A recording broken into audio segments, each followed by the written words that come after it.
నమస్తే, తెలుగు రాజ్యంకి స్వాగతం. నేను మీ సత్య.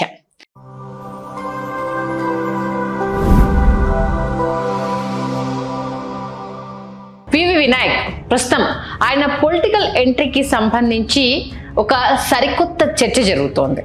ఆ పొలిటికల్ ఎంట్రీ ఉండబోతుందా? ఉంటే ఎలా ఉంటుంది? అసలు నిజంగానే పొలిటికల్ ఎంట్రీ చేస్తారా? తెలుసుకునే ప్రయత్నం చేద్దాం.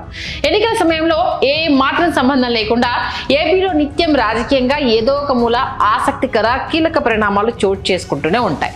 వాటిపై మరింత ఆసక్తికర చర్చ జరుగుతూనే ఉంటుంది. ఈ క్రమంలోనే తాజాగా స్టార్ డైరెక్టర్ పివి వినాయక్ ఓ ప్రముఖ న్యూస్ ఛానల్లో ఆది 25 years కంప్లీట్ చేసుకున్న సందర్భంలో ఓ ఇంటర్వ్యూ ఇచ్చారు.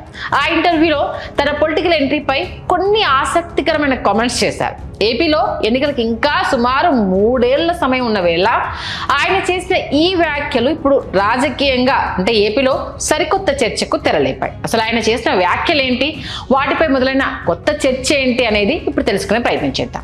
తాజాగా ఓ ప్రముఖ న్యూస్ ఛానల్కి ఇచ్చిన ఇంటర్వ్యూలో ఆయనకు ఒక ఆసక్తికరమైన ప్రశ్న అయితే ఎదురైంది. ఇందులో భాగంగా రాబోయే రోజుల్లో పివి వినాయక్ రాజకీయ ప్రవేశం ఉండొచ్చా అనేది ఆ ప్రశ్న. అయితే ఎన్నికలకు ఇంకా సుమారు 3 ఏళ్ల సమయం ఉంది కాబట్టి లౌక్యం అనే పదానికి పర్యాయ పదంగా సినిమా జనాలను చెబుతుంటారనే సంగతి తెలిసిన వేళ ఇప్పట్లో తనకు అలాంటి ఆలోచనలు లేవని, ఫ్యూచర్లో చూద్దామని, ఇంకా ఏమీ అనుకోలేదని, ప్రస్తుతానికి తన దృష్టంతా సినిమాలపైనే ఉంది అని అంటారని ఎక్స్పెక్ట్ చేస్తారు. నార్మల్గా అయితే ఇప్పుడు అంటే ఎలక్షన్స్ లేవు కాబట్టి. అయితే వినాయక్ స్పందన మాత్రం ఓపెన్గా రావడం ప్రస్తుతం ఇప్పుడు చర్చకు దారితీసింది. ఈ సందర్భంగా ఆయన స్పందించిన విషయాలు ఏంటి ఒకసారి తెలుసుకునే ప్రయత్నం చేద్దాం. తన కుటుంబం కంప్లీట్గా రాజకీయ నేపథ్యం ఉన్న కుటుంబము, మా తాతల నుంచి చూసుకుంటే అది కనబడుతుంది అనేసాను. తన తండ్రి, తన తమ్ముడు సైతం రాజకీయాల్లో పూర్తిగా అనుబంధం కలిగిన పరిస్థితి అక్కడ ఉంది అని ఆయన చెప్పారు. పైగా చరిత్రలో ఎన్నడూ లేని స్థాయిలో స్థానిక ఎన్నికల్లో తన తండ్రి గెలవగా ఆ రికార్డును బద్దలు కొడుతూ తన తమ్ముడు ఆ వారసత్వంగా గెలిచారు అనేసి చెప్పారు. ఈ నేపథ్యంలో వైఎస్ కుటుంబంతో వారికున్న అనుబంధాన్ని పివి వినాయక్ ఆ ఇంటర్వ్యూలో పంచుకున్నారు. ప్రస్తుతం తమ తమ్ముడు వైసీపీలో కొనసాగుతున్నారు అన్న విషయాన్ని స్పష్టం చేసి మరొకసారి గుర్తు చేశారు. ప్రధానంగా తన తండ్రి వైఎస్ఆర్ ఫాలోవర్ అని, తన తండ్రి మరణించిన సమయంలో వైఎస్ జగన్ నేరుగా తన ఇంటికి వచ్చి ఓదార్పునిచ్చిన విషయాన్ని ఎలా మర్చిపోతాను అంటూ ఈ సందర్భంగా వినాయక్ గుర్తు చేసుకున్నారు. తనకు రాజకీయాల్లోకి రాకూడదని లేదు, కానీ అలా అని రాకుండా ఉండాలని కానీ చెప్పకుండా కాస్త నర్మగర్భ వ్యాఖ్యలు అయితే చేశారు. కాకపోతే ఆయన మాటలకు అనువాదం బదులు భావానువాదం చేసిన వారు మాత్రము వినాయక్కు రాజకీయంగా ఆసక్తి ఉందని, వచ్చే ఎన్నికల్లో ఆయన ఫ్యాన్ కిందకు చేరే అవకాశాలు పుష్కలంగా ఉన్నాయని నొక్కి చెప్తున్నారు. కామన్ గానే ఒక విషయం తెర మీదకి రాగానే, అందులోనూ పెద్ద డైరెక్టర్ కాబట్టి ఈ మాటలు చెప్పంగానే, ఇప్పుడు కూటమి అధికారంలో ఉంది కాబట్టి, వైఎస్ఆర్సీపీ అపోజిషన్ లో ఉంది కాబట్టి, అపోజిషన్ కి సంబంధించి ఆయన చేసిన కామెంట్స్ కాకరేపుతాయి కాబట్టి ఆబ్వియస్ గా ఇప్పుడు ట్రెండ్ అయిపోతున్నాయి.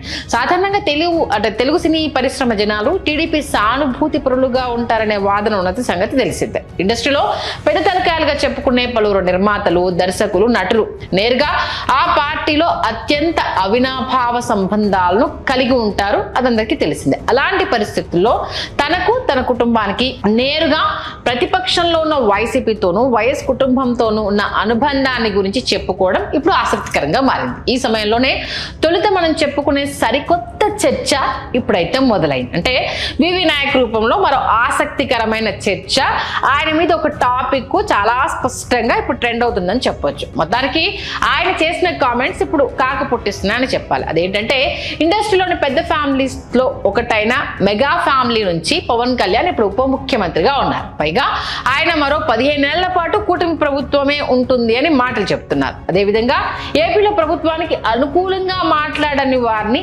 వ్యతిరేకంగా మాట్లాడే వారిని తొక్కేస్తున్నారనే చర్చ ఓపెన్ గానే జరుగుతున్న విషయం మనందరికీ తెలిసిందే. మరోవైపు 11 సీట్లతో, కేవలం 11 అంటే 11 11 సీట్లతో ప్రతిపక్షంలో వైసీపీ సభలో సంఖ్యాపరంగా ఎంత వీక్గా ఉంది అనేది ఇక్కడ గుర్తు చేస్తున్నారు. అయినప్పటికీ వివి వినాయక్ నేరుగా తాను వైసీపీ మనిషిని, తమ కుటుంబం వైఎస్ఆర్ ఫాలోవర్స్ అని చెప్పడం కూటమి ప్రభుత్వంపై జనాల్లో సడలుతున్న నమ్మకానికి ఇది సంకేతమేమో అని, కూటమి ఫ్యూచర్ కష్టమేమోననే కామెంట్లు బలంగా వినిపిస్తున్నాయి. పైగా ఈ సమయంలో సాధారణంగా చేరికలు, మద్దతులు అన్ని అధికార పార్టీకి అనుకూలంగా ఉంటాయి, అందరికీ తెలిసిన విషయమే. అందుకు భిన్నంగా వినాయక్ వ్యాఖ్యలు ఖచ్చితంగా ఇప్పుడు కీలకమైనవే అని అంటున్నారు రాజకీయ విశ్లేషకులు. మరి వారి విశ్లేషణలతో ప్రజలు ఏకీభవిస్తారా లేదా అనేది తెలియాలంటే మరికొంతకాలం వేచి చూడాల్సింది. కాకపోతే ఆయన ఇప్పుడు వస్తానా రానా అన్నది మాత్రం స్పష్టంగా అయితే చెప్పలేదు. ఇక 2024 ఎన్నికల సమయంలోనూ వివి వినాయక్ పొలిటికల్ ఎంట్రీపై అయితే అప్పట్లోనే చర్చ జరిగిన విషయము మరొకసారి ఇక్కడ గుర్తు చేస్తున్నారు. ఇందులో భాగంగా వివి వినాయక్ వైసీపీలో చేరతారని, ఆ క్రమంలోనే ఏలూరు లేదా కాకినాడ లోక్సభ స్థానాల నుంచి పోటీ చేస్తారని పెద్ద ఎత్తున ప్రచారం జరిగింది. స్థానికంగా ఆయన చేసిన పలు పర్యటనలకు ఈ చర్చకు కొంత బలం చేకూర్చాయి. ఆ మధ్యలో ఆయన మీటింగ్లకు అటెండ్ అవ్వడం అనేది. అయితే ఎన్నికల్లో వినాయక్ పోటీ చేయలేదు, కానీ ఈసారి మాత్రం వినాయక్ పొలిటికల్ ఎంట్రీ ఖచ్చితంగా ఉండొచ్చని అంటున్నారు పరిశీలకులు. మొత్తానికైతే ఆయన ఎంట్రీ ఉంటుందో ఉండదో పక్కన పెడితే గతంలో జరిగినవి, ఇప్పుడు చేస్తున్న కామెంట్స్, రేపు 2029లో ఇంకా ఫ్యూచర్ కాకినాడ లేకపోతే ఇంకేదైనా ప్రాంతమా ఎంపీగా పోటీ చేసేందుకు మరి ఇప్పటి నుంచి ఆయన కర్చీఫ్ వేసేందుకే ఈ ఇంటర్వ్యూను బేస్ చేసుకుని ఆయన కామెంట్స్ చేస్తున్నారా, మరి వైఎస్ఆర్ ఫాలోవర్ని నేను అని చెప్పడము, ఇప్పటికే ఆయన కొంత సినిమాలకు గ్యాప్ ఇవ్వడం, ఇదంతా చూస్తున్నాము. మరి కూటమి ఇప్పుడు అక్కడ పెద్దన్న పాత్ర పోషిస్తున్న విషయం తెలిసిందే. అందులోనూ మన సినిమా ఇండస్ట్రీకి సంబంధించి డిప్యూటీ సీఎంగా పవన్ కళ్యాణ్ గారు ఉన్నారు. మరి ఈ నేపథ్యంలో అందులోనూ మెగా ఫ్యామిలీతో కావచ్చు, ఇటు నందమూరి ఫ్యామిలీతో కావచ్చు ఆయనకు ఒక మంచి అనుబంధం ఉంది. మంచి హిట్స్ని అటు మెగాస్టార్ చిరంజీవికి ఇచ్చారు, ఇటు మన జూనియర్ ఎన్టీఆర్ గారికి ఇచ్చారు. ఈ నేపథ్యంలో ఈయన చేసిన ఈ కామెంట్స్ మరి ఏ రేంజ్ కాక పుట్టించే అవకాశం ఉంది, మరి సినిమా ఇండస్ట్రీలో మరొకసారి రెండు వర్గాలు అన్నది అన్న తెర మీదకి వచ్చిందా అన్నది తెర మీద చూడాల్సిన విషయం. హలో, తెలుగు రాజ్యం ఛానల్ చూస్తున్నారా? సామాజిక, రాజకీయ, జీవన చిత్రణే తెలుగు రాజ్యం. అతిశయోక్తులు, అసత్యాలు ఉండవు. రాజకీయ కోణం కాదు, ప్రజా కోణమే కొలబద్ద. తెలుగు రాజ్యం వీక్షణ మీ ఉత్తమ అభిరుచికి నిదర్శనం.